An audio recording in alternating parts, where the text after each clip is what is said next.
making an alteration, potentially seeing maybe some of your guys who might move on to the NBA would also go through? Was there any conversation about that? No, they all told me they're staying, so.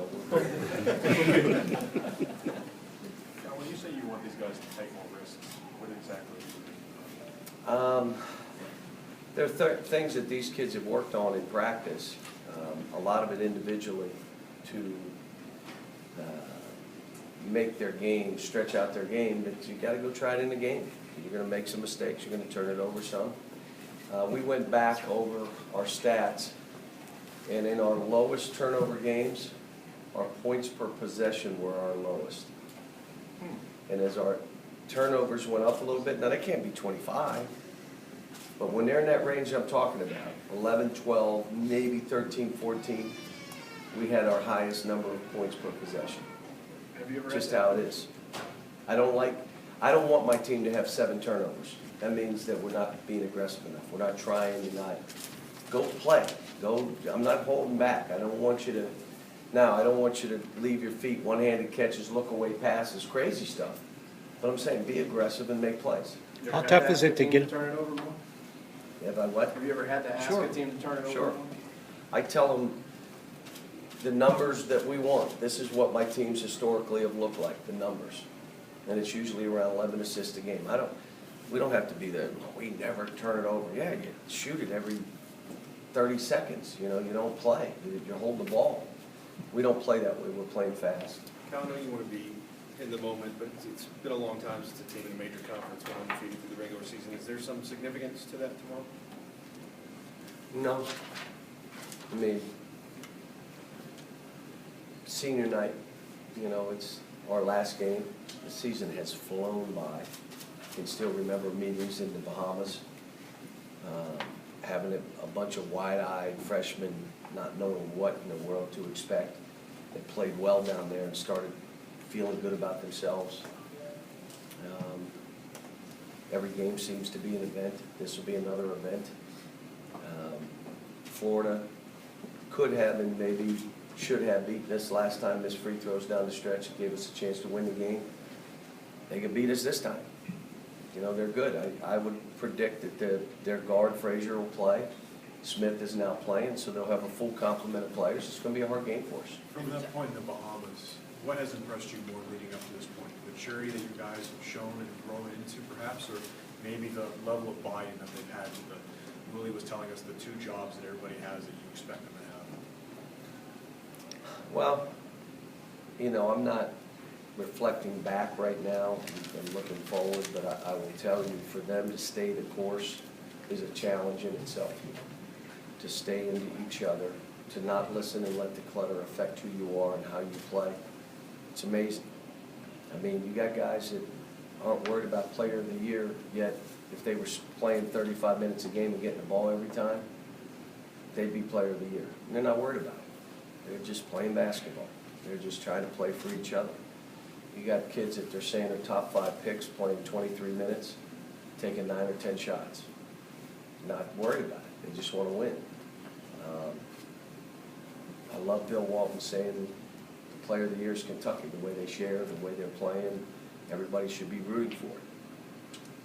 I don't think everybody is, but John, you can't do the overseas international trips every year, but how well timed was this Bahamas trip for this team? you can only do it every 4 years. I think that all of us should have 2 trips if you want in 4 years, and I think everybody should be able to practice 10 days in the summer for their kids. This was good for our kids, not program. It was good for these kids. If you don't choose to take a trip, practice 10 days at home. If you don't want to make a trip, maybe a foreign team will come and play you a couple games on your campus. And then college basketball owns August. Our games outrated USA Basketball. What? Yeah, they were on ESPN and they outrated USA Basketball. That means that college basketball, if you want to get a jump start, you want to start changing, we need to stop. The 30-second clock is great, but just call fouls. We'll score more because we'll shoot more free throws. Just call fouls. And so there's more freedom of motion and less banging and bumping and take over August. There's all kind of things, but I like the fact that we're able to prepare young people for what lies ahead by spending some time with them and team building and For this team in particular, so many new pieces, so many veterans, how kind of perfect. we needed it wasn't that, we needed to do this to see if the platoon system would work. And not only would it work, would they buy into it, and would they allow it to work? And we got all answers were yes on that. And that's where we knew we could do this. Cal, if you do this tomorrow, if you finish undefeated regular season, how, regardless of what happens, the I tournament's don't won know, and done, we how haven't should that won, be remembered? we haven't won the game yet. I mean, I'm not trying to be disrespectful, but we could lose the game, then how should we be remembered? How do you think? Successful, not successful?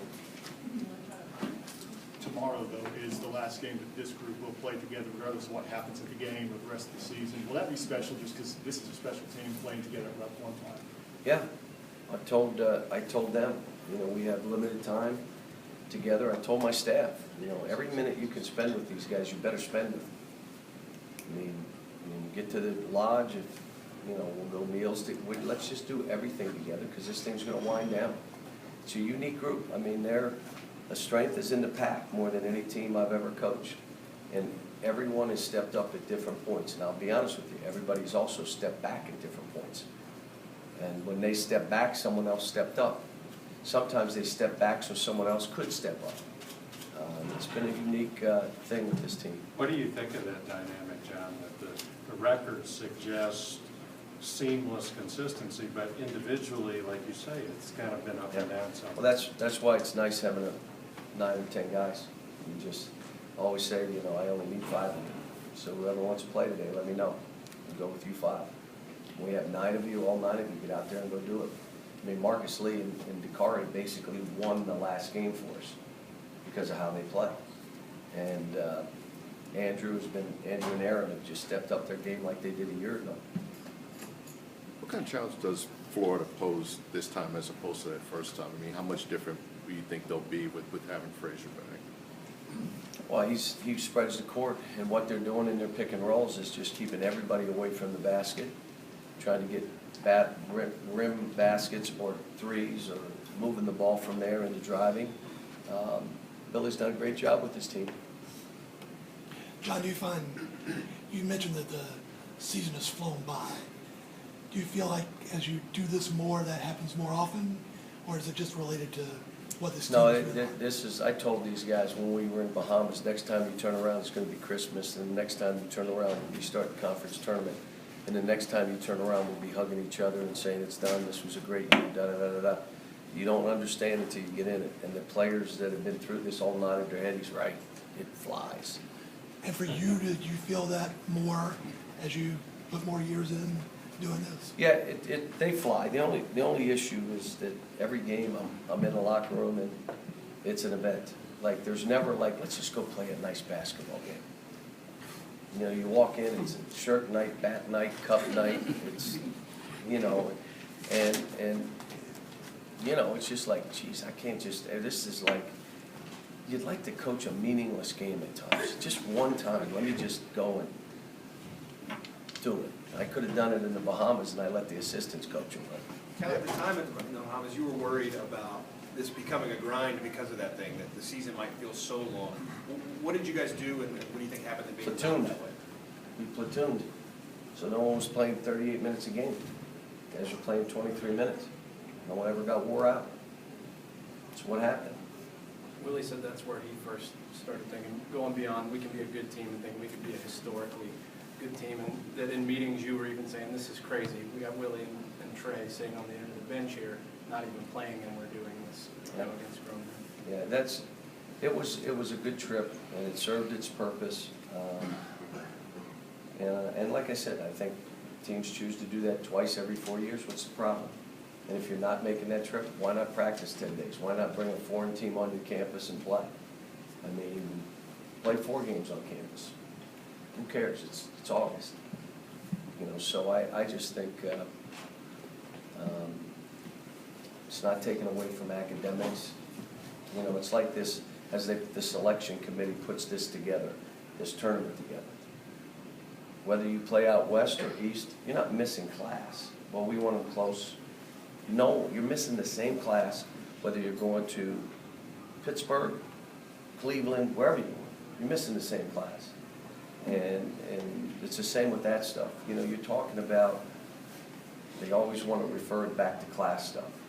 And I just don't think that's true. So Do you you don't see a want scenario two more guys? tomorrow, do you see a scenario tomorrow where the 3 seniors get to play at all Yeah, I hope so. at John, the end? talking to Willie about specialization and kind of, you know, he obviously played multiple sports in high school. Do you prefer guys who stick to I'll that? tell you what it was. He was a great badminton player. I saw him play that. And I'll tell you what, he was really good. I watched him play kickball. You could not believe. And I saw him play football. I never saw him play basketball in high school. Saw him in an AAU game get like 3 points. And I thought, oh my gosh. But then again, I saw Carl and said, he's got to be better than this. So, but he was really, ask him, kickball, he would spin him. Like he'd kick and spin, and the ball would, couldn't believe it. So is there a benefit from guys who do multiple things in That's high probably school? why he moves so quickly with his feet. He could move them, you know, side to side and stuff. One more, guys. Cal, what did you think about getting the jersey retired? It's neat. I mean, there were, you know, what they're doing is they're honoring that grouping of players in the 90s. And, you know, I'm getting a bunch of calls from those guys. And it was, you know, if you've ever started a company and it's your first company, it's your baby.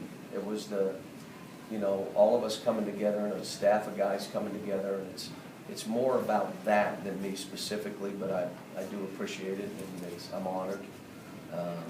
But my daughters went to school. I mean, it's where we raised our children.